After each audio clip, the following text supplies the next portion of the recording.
do you do if your genre starts shifting on you? My name is Jean. I'm an author, editor, publishing professional. I help you make your writing better. You have two choices here. You can either steer into that skid and let the story be what it's going to be, or you can strong arm it into being what you want it to be. If you are going to let that story be what it is going to be, in this case, very specifically, it says I'm writing sci-fi fantasy and it's turning into an action spy thriller.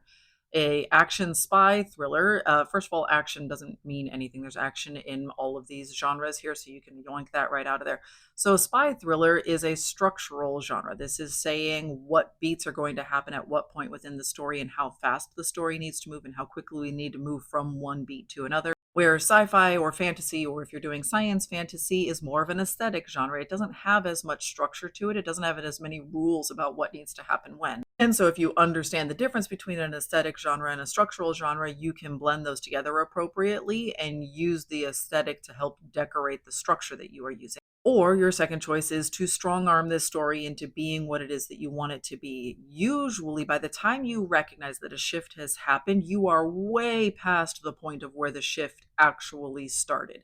If you recognize something in the third act is not working, the problem is almost always at the beginning of Act Two. And if you recognize something in Act Two is not working, the problem is actually almost always in Act One. If you recognize something in Act One that isn't working, then you need to just start over.